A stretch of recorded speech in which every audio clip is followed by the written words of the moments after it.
change in the environment economically. You can see that most of the discussion about collaboration that has been ongoing has been,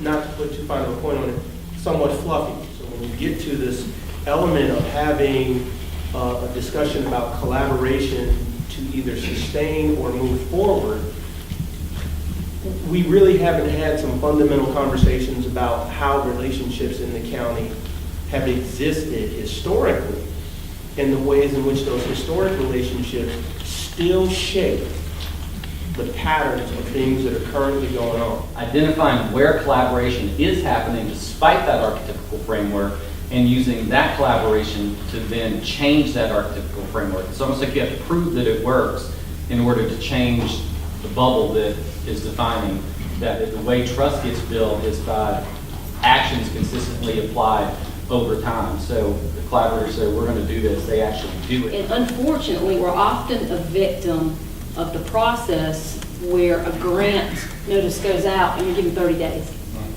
It's a function of time. And so a lot of times, you don't even have time to build relationships or to do as much as you want to do, simply because it's a function of time and we're held hostage by that. Go to the people who are going to be affected by what you want to do and ask questions. See what they want. Don't just come up with this grand plan and go, here's a grand plan we made up for you without asking people. This becomes the biggest issue, that the only time folks are approached about their ideas or what they think should have go on is when someone needs them. If we focus on what is good for the community and not just what's good for our organization, I think that leads towards a better spirit of collaboration. Our city managers and city administrators meet regularly, monthly. Our mayors have a monthly meeting. They meet with county administration. And when there are issues that affect particularly municipalities, the cities, that maybe conflict with what the county, they do work together. There's a lot of discussion about transportation infrastructure. Where the municipalities can come together and work with the county,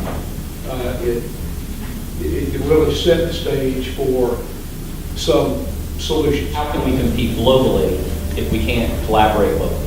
In the absence of someone that's looking out for the whole as opposed to just each individual part, you can't really have something that's truly comprehensive because it's really just a bunch of pieces in a puzzle as opposed to what the puzzle actually looks like. One of the things that jumps into my head that I've seen here that I haven't quite seen in other places is this resistance to data and information.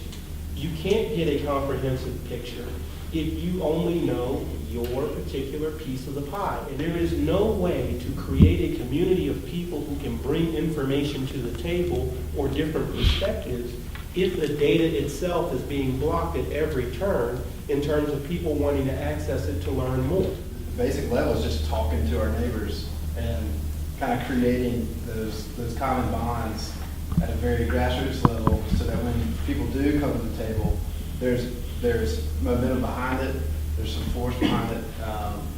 I think people's ears, leaders start to listen a little bit more when there's numbers behind it. So Listen to what the public wants and figure out a way to make it happen. All the things we've talked about today, it all comes back to education. You can put in transportation, you can do this and that, but if I don't understand the reasons behind it, why, where we're going, the purpose of it, how can it help me, my community, whatever, then I'm still lost.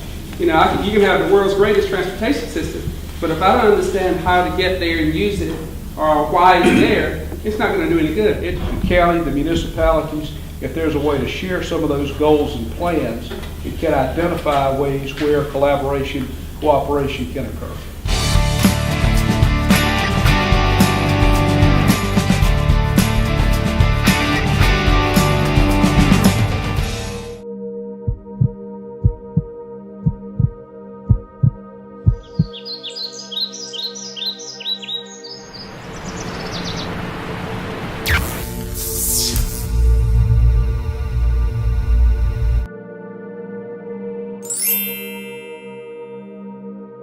I have a dream today